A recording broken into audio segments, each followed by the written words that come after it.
السلام عليكم ورحمة الله وبركاته. ازيكم جميعا، عاملين ايه؟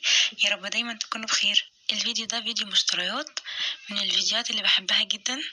الطقم ده انا كنت جايباه من المرشدي، كان عليه عرض، لقيته ب100 جنيه 30 قطعة.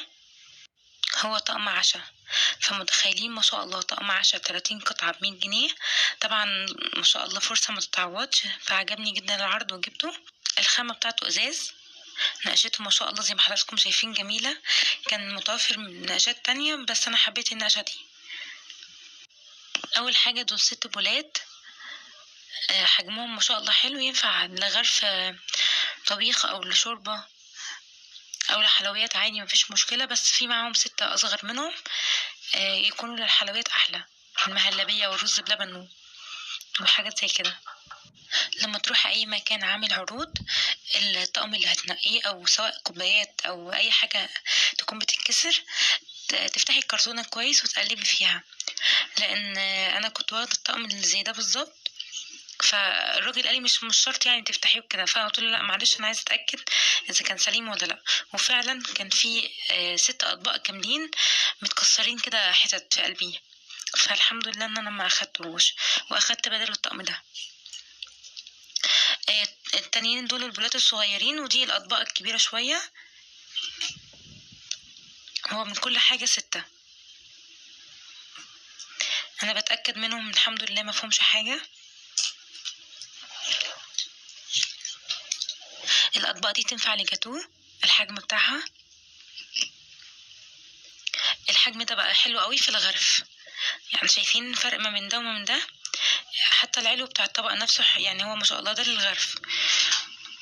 زي ما حضراتكم عارفين انا ما بنزلتش حاجه غير لما بكون مجرباها. يعني الفيديو ده انا صورته الاول وبعدين جربت الحاجه وحطيت فيها اكل ودخلتها في غسالة الاطباق. ما شاء الله صراحه استحملت الحراره بتاعه الغساله واستحملت الحراره بتاع الاكل، وما شاء الله حلوه. ده بقى ما شاء الله الحجم الكبير زي سيرفيس كده، ما شاء الله حجمه فعلا كبير، يعني ما شاء الله تحطي فيه حلويات، وممكن يشيل فرخة كاملة كده يعني. هوريكم دلوقتي مقاسات الأطباق بالتفصيل، يعني مقاس الطبق نفسه قد ايه. الرسمة كلها ما شاء الله من الظهر بس، في طبعا رسومات تانية بس دي حسيتها رقيقة كده وهادية ما شاء الله. في اللي هو الإزاز المعروف اللي بقى عليه من ورا زي تفاحة تقريبا. العرض ده 30 قطعة ب100 جنيه، كان في عرض تاني 31 قطعة ب100 وحاجة. الفرق ما بين ده وما من ده كان في بولة بس ازاز، بس حجمها يعني مش كبير، صغيرة، فصراحة استغلتها. قلت يعني عشان البولة مغلين السعر بس، وكمان النقشة دي أشيك صراحة. دي مقاسات الأطباق بالتفصيل من كل الأحجام 6، وكل المقاسات بتاعتها هي 7.5 سنتي، وأكبر حاجة 10.5 سنتي.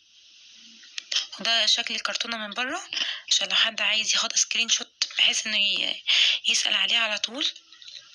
بتتباع على النت برضو بس سعرها على النت اغلى، زائد كمان انك هتحطي مواصلات شحن عشان الحاجة قبل ما تجيلك لحد عندك، ممكن كمان يبقى فيها كسر او حاجة فمش هتقدري ترجعيها، ولو رجعتيها هتدفعي مصاريف شحن.